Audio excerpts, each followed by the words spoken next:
Hi Dave, this is Jamie Atkinson from your FES493 class. My topic for the thematic oral presentation was bearded dragons.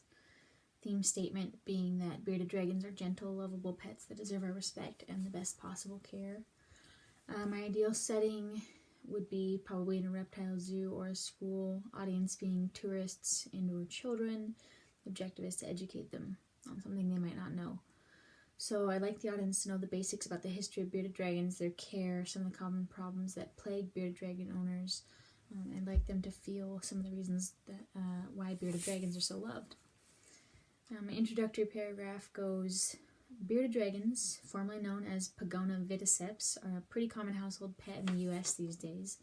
They're a reptile originally from the Australian desert and are naturally very docile creatures. Having been domesticated over the last several decades, they've become increasingly more tame and tolerant of human interaction. Many people misunderstand bearded dragons, however, and are scared of them for various reasons. There's nothing to fear from these gentle animals except for the occasional accidental nip on the finger. As far as my outline, I've got that there are 7 types of bearded dragons. I don't need to go into detail on all of them, but for this presentation we'll focus on the most common.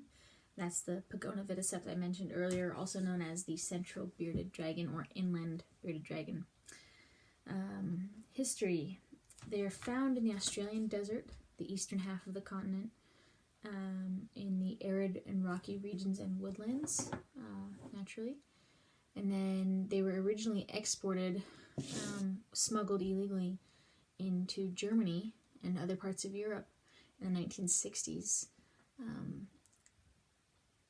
The Australian government was against the export of their native wildlife. They have strict laws against it, but they were smuggled into Europe anyway, and many of the pets you find in the U.S.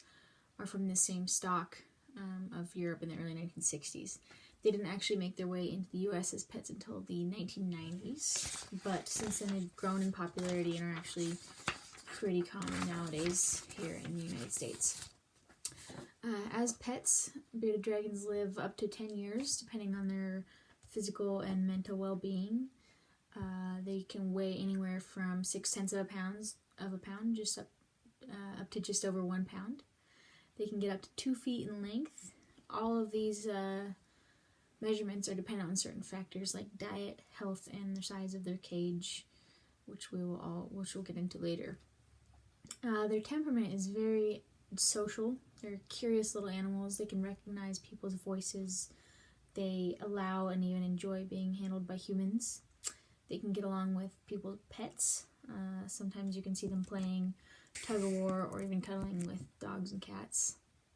Some bearded dragon owners will even put clothes on their beardies, as they're affectionately known.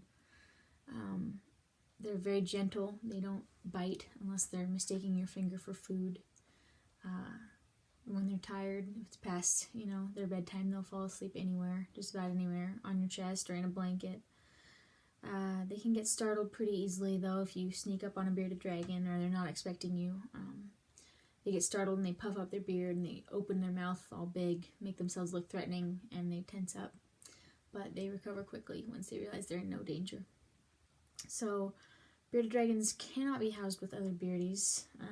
If a male is in the cage with another male, they tend to fight for dominance. If they're in the cage with a female, they may mate. And if you don't want baby bearded dragons running around, that's something to avoid.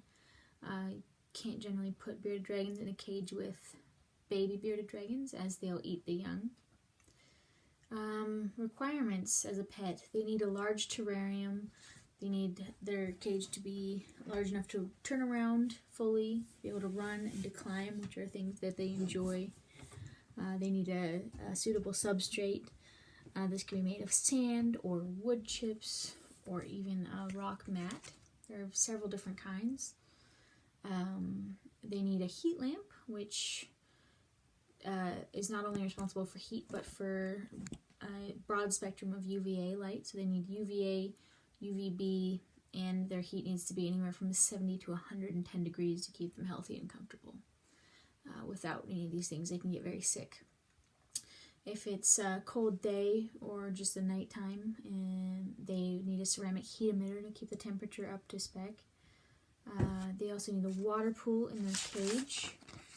This is something that they won't drink out of, but they will use for soaking and hydration, and it keeps the humidity level at a comfortable and healthy range in their terrarium.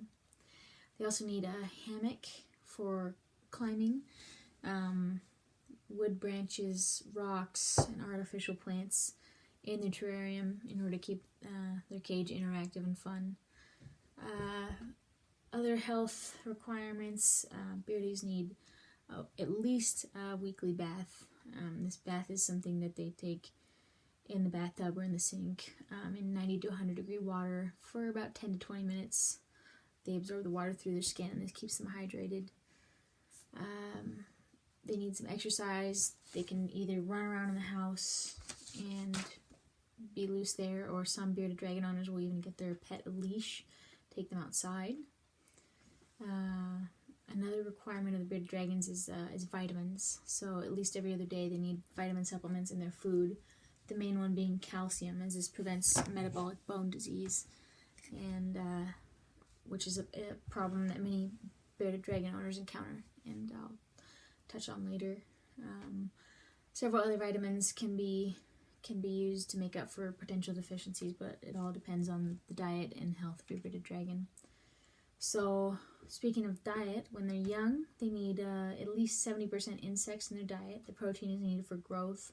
As they mature, this need lessens, and they'll focus more on vegetables in their diet, along with some insects and some supplemental fruit. They can eat most vegetables. There are a few things they need to avoid, such as broccoli, because it inhibits their calcium binding ability, and iceberg lettuce is one thing they can't have because it has little to no nutritional value. Other than that, they can eat pretty much any veggies a human can eat. Fruit, they can eat pretty much anything unless it's citrus or avocado, because it has a lot of the same problems as broccoli and iceberg lettuce. They can eat almost any insect, although it's important to avoid insects from the outside. An owner can't just collect an insect to feed the bearded dragon, as it can have parasites. But yeah, parasites are one problem that bearded dragons can encounter. Other than that, there's impaction, which is when their digestive tract is blocked up, and this can be caused from too large food fed to them. It can also be caused by dehydration. It can be caused by the wrong type of insects that have too much chitin in their exoskeleton, and lack of exercise. So this is a pretty easy problem to encounter, but if you feel that you've encountered this as a bearded dragon owner, take your bearded dragon to the vet, and it's pretty easily solved as well. So a major problem that bearded dragon owners face is metabolic bone disease, which is what happens when a bearded dragon has a lack of calcium in their diet. This causes their bones to wither away and shrink, and is very sad because it leads to loss of movement and sometimes even death if a bearded dragon has to be put down. It's easily avoidable, which is the good news. So if a bearded dragon has correct lighting and diet, then they won't encounter this. Yeah, bearded dragons, some fun facts about bearded dragons that may not be known are that they can run up to 9 miles an hour. They can run on their back legs if they feel threatened or are in danger. They can lock their legs and sleep standing up, in fact. And they change colors to communicate, sort of like a chameleon, but not to the same extent. But when they're stressed out, they turn black, or when they're cold, they turn black, and therefore a bearded dragon owner can know what's going on with their bearded dragon to some extent. So, now that you know more about bearded dragons, do you see them as friendly little creatures that need care and protection, just like a dog or a cat? Just because they're not furry doesn't mean they're incapable of love and affection. Beardies can be great, easy companions for the right person who's willing to give them the care they deserve.